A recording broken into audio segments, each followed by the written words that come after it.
my gosh, they fixed it. They finally fixed it.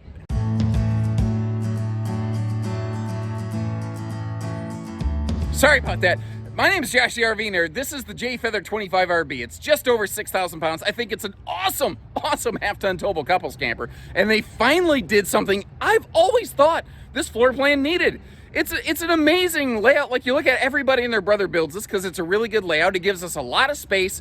The length isn't totally ridiculous or anything like that. Nice private bedroom space. Good storage in this one. But they finally gave it the camp kitchen I've long felt this floor plan lacked.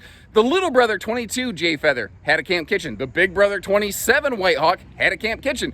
The middle brother over here, and as a middle child myself, I kind of sympathize with this, it was lacking a camp kitchen, in my opinion, and in the opinion of a lot of viewers. Now, this is still a very popular model, has been. I think that they just took it up another notch and made it even better than it used to be. But more than that, some of the other new for 22 highlights on this, guys. It has a newer, much larger fresh holding tank at 55 gallons, which is funny because the tiniest Jay Feathers used to have the biggest fresh gallon tanks. So Jayco said, well, that's dumb. I guess everything better have those bigger fresh tanks. It has a new, larger standard 14,500 BTU Furrion air conditioner, which you can barely see it peeking up top there, but just aesthetically, visibly, even that really, I think, ties into the whole, the look of this one. And tell me, that's not one of the best looking Jay Feathers they put out in a long time. It just has, it's got the goods, you know? Now, it's like everybody and their brother makes a floor plan like this. Heck, I think Jayco makes 3 or 4 versions of a floor plan like this just themselves. So why would you go with this one versus something else? That's the stuff I want to hit on in this video. I'm also going to indicate a couple areas where you have some different options to look at things. Like, for instance, what we are looking at here today is the Jayco Modern Farmhouse decor. Those are the white notes with the distressing kind of accents to them. Some people, they really like it. Some people, like my friend Mr. Samuel Martin III, is very vocal about the fact he really dislikes the accents and the distressing because he feels it makes the RV look dirty. Well, they offer a different decor, and Jayco's one of the few brands that does that. It's called Vintage Stonewashed Gray or Vintage Wash Gray or something like that. A quick thing I want to point out here, this RV has been upfitted to a theater seat over here, and in that slide, note that we are completely carpetless. Now, Jayco's done something here I think people ask for quite often. They have maintained a floor heat ducting system in this RV, but they've put the vents in very out-of-the-way locations. And where it was unavoidable, they actually did go with a cabinet vent. And part of the reason they did that is because Jay Feathers, unlike a White Haw, are designed for what is called extended season camping, whereas a White Haw carries the description of what people would often call 4 seasons. That's one of the differences between them. If you're not curious, basically, a White Haw does everything a Jay Feather does, and then it just does a little bit more, which is why they're bigger and heavier and more expensive. But the thing is, I don't feel like you should feel you're settling for anything in this RV, because the appointments, the features in this, they are really on point. The TV right here, we're sitting at the theater seat. When you're sitting in the sofa, this is your perspective right here. And it is just about as easy viewing as it can get. Not to mention the fact that you're still kind of, I don't know, you're just like in the mix here in all of the living space. And sometimes it's the stupidest little things that gets me excited. My wife will verify. Like one time she sent me a text that just said the word fart noise, and I laughed hysterically for half an hour. It wasn't even audio. It was just the words fart noise, and I laughed until I almost died. Maybe that was her goal. Do I have too much life insurance money? Regardless. Sometimes it's the little things like that little shoe garage that get me excited. And they did something here I really agree with. I like it when manufacturers give us a full viewing window in the entry door. But if a manufacturer who does that very often doesn't put the actual privacy shade on it. I like what Jayco did here. If you're not going to give us the privacy shade, then give me a cloudy glass door so that I get the light and maintain the privacy. I think that's smart. Fart noise. See? It's kind of funny, isn't it? Now, there was actually a reason you were treated to a little bit of the inner workings of my childlike mind right there.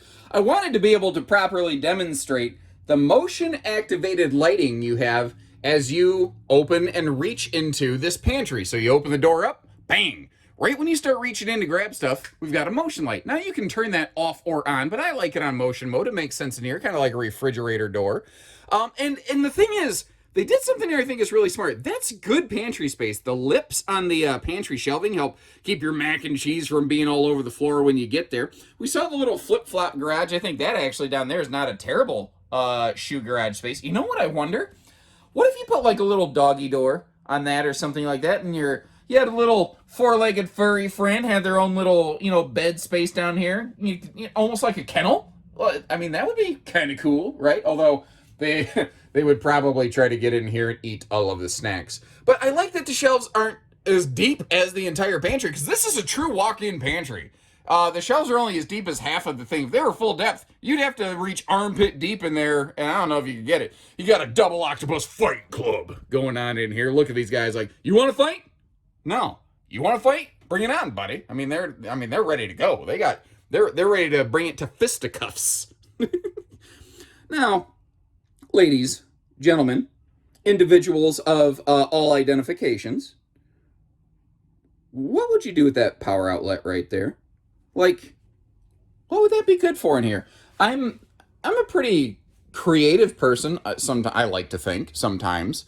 Sometimes I just have, a total brain fade moment, which I'm sure you'll actually realize is more often than not. You probably realize that more often than I would. But what would you use that for? I'm not exactly certain, but holy cow! Drawers galores over here. You've even got a bonus drawer below that refrigerator, which is one of the other options that we've applied to this one here. Standard in this floor plan is a 6 cubic foot gas electric fridge freezer. That is an 8 plus 12 volt DC compressor fridge, but it still maintains that bonus drawer below, which I think is pretty cool. Now, this is all pocket screwed cabinetry, by the way. The countertop is an all sealed edge pressed membrane. You see that handy little pop-up power tower by the window for appliances. I like how it's right by the wall though, so it's not eating up a lot of countertop space.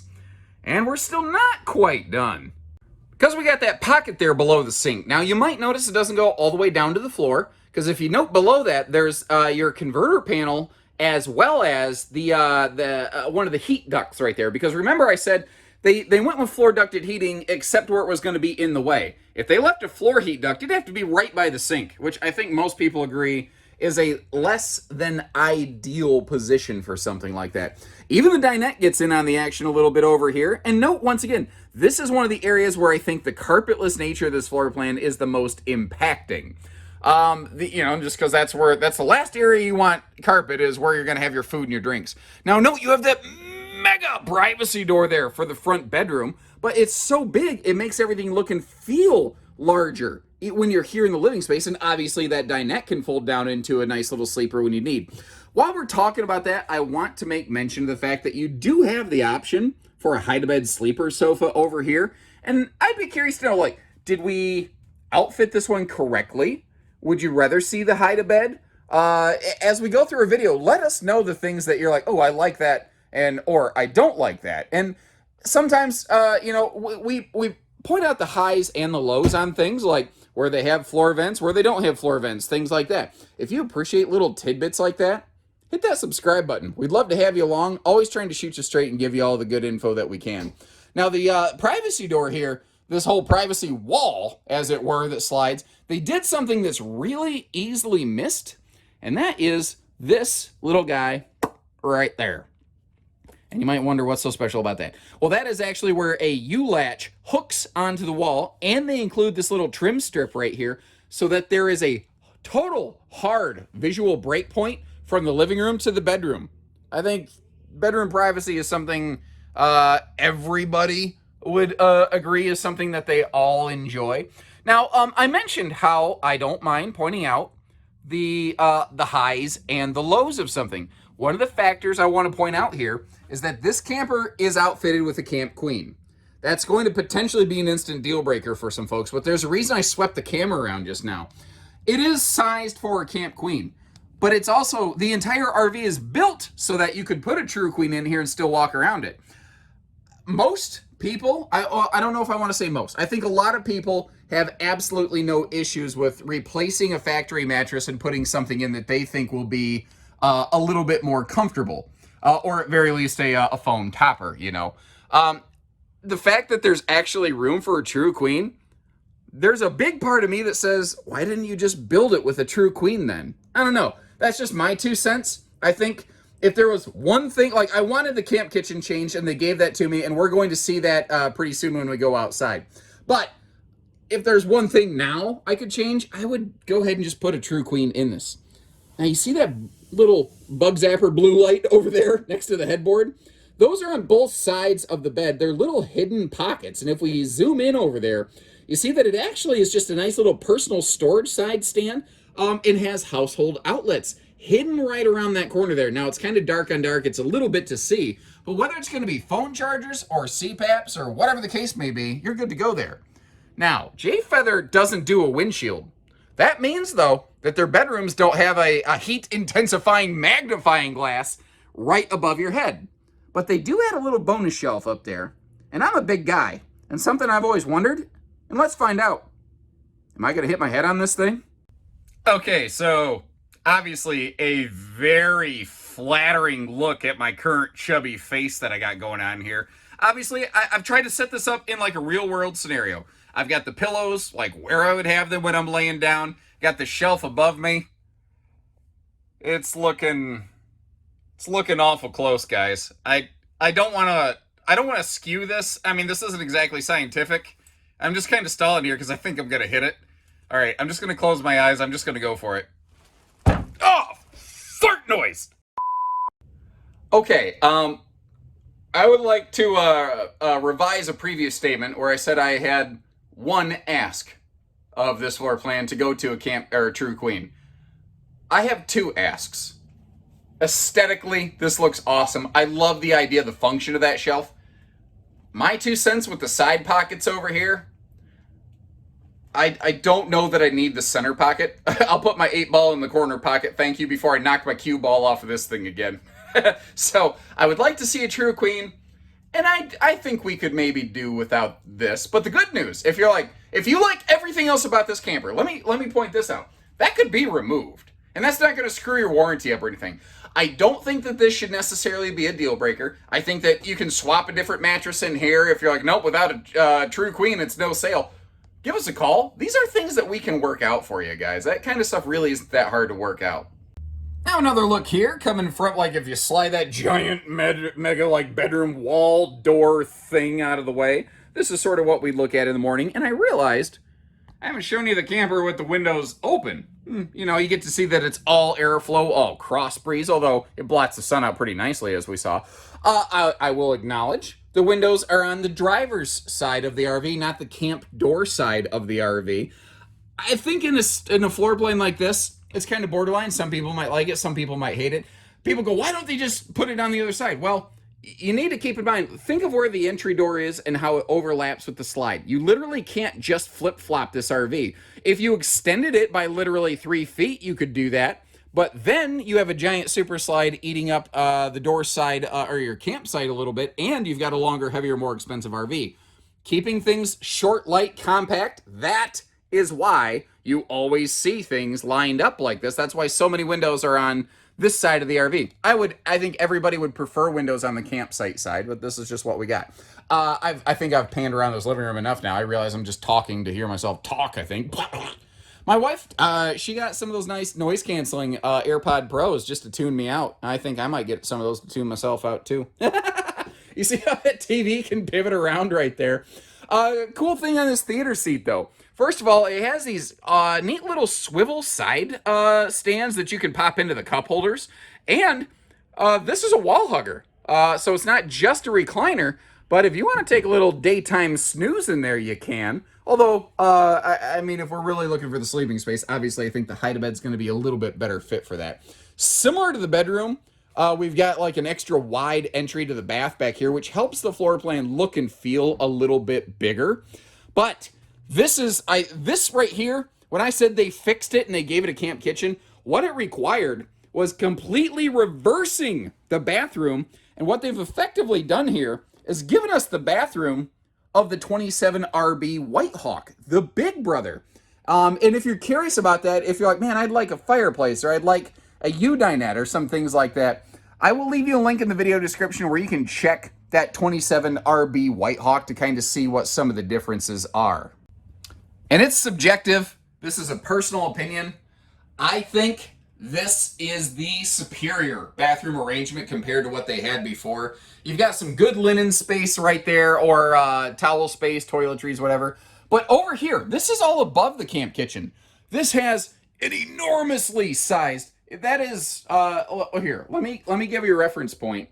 That it's got a hugely deep, I don't even know if you call this a medicine cabinet. It's just a giant cabinet over here in the bathroom space.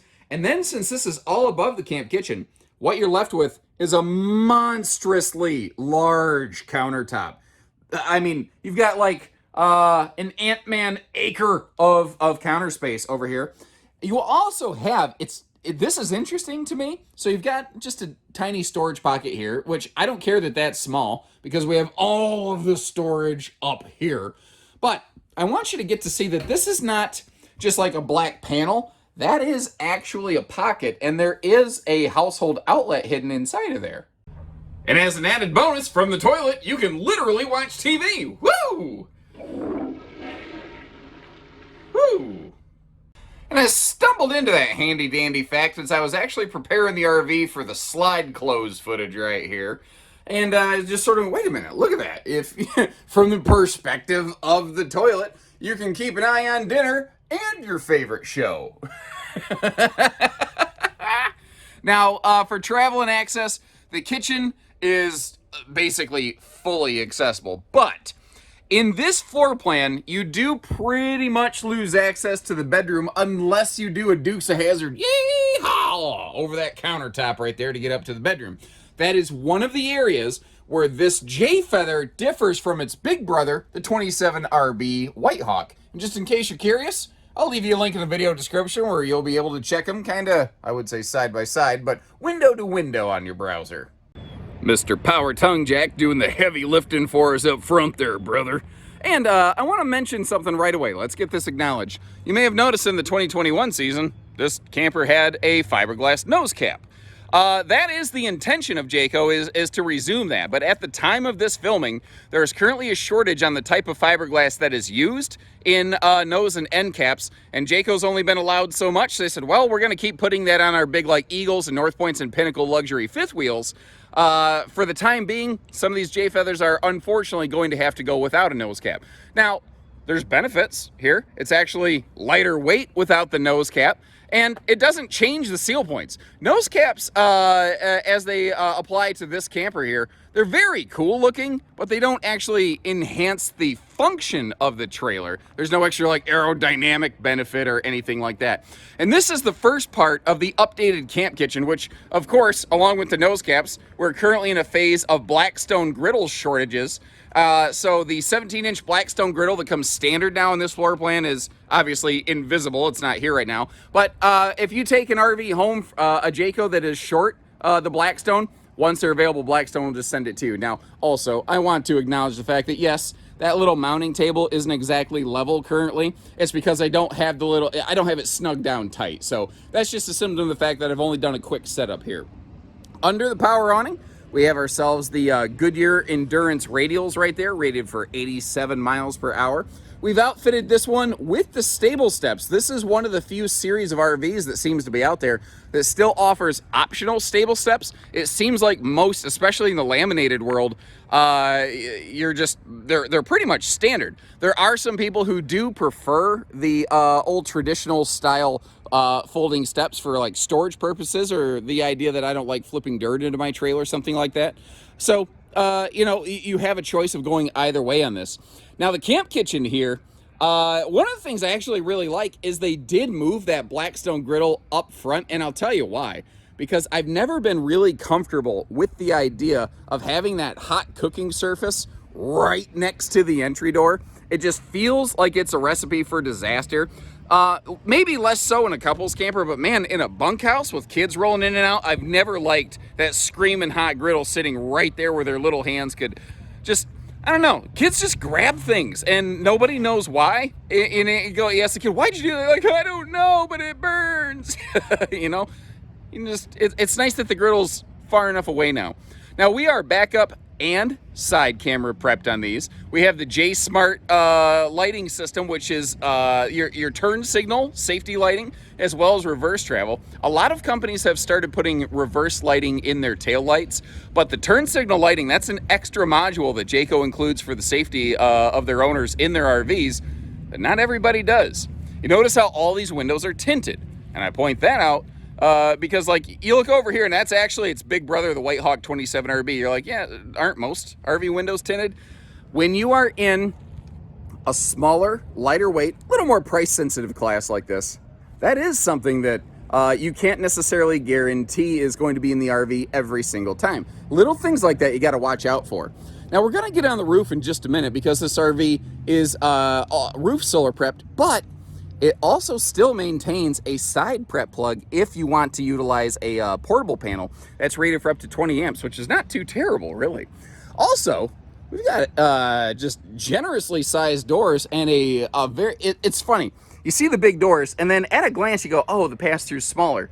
This is a large pass-through. The area under the side stands under the bed, they open those up. So, I mean, in a way, they've almost done themselves, I think, a disservice by giving us the extra space because it skews your perception a little bit. And sometimes it doesn't have to be fancy. Sometimes it just has to be effective. That easy reach battery disconnect switch, I love that because now my RV's the batteries aren't getting eaten alive while it's in storage from parasitic load. And just a couple quick notes for you up here this morning. At least it's early morning I came in early to work today to try to get caught up on some things that were overflowing from yesterday. And as I arrived here, I had a Jay Feather and a White Haw waiting for me, although there's worse ways to start the day. You see that we are roof solar ready. Jayco does offer a factory solar package. And one other key difference I like to point out here is that Jayco's have the heaviest roof load rating of anybody in this class. Their Magnum Truss roof system, one of the key differences here is it's actually using plywood roof decking, which effectively translates into a heavier load rating. So when you're ready, give our team inside there at Haylett RV a call. We are family owned and operated. We'd love the chance to work with you in return for the effort that we've put out today. And whether you're curious or whether you're serious, I always leave you a link in the video description. You can check for pricing and availability. And if you have any questions, feel free to leave me some comments. Also, leave me a few notes advising kind of, what do you like? What would you like to see changed? Any questions you have? I'll do my best to fill you in on all that stuff. And folks, when you're ready, we're ready to take care of you over here. So take care, stay safe, have fun, and happy Haylett camping, everyone. This reminds me of the time my friend Andy Dufresne knocked himself out at Shawshank Prison.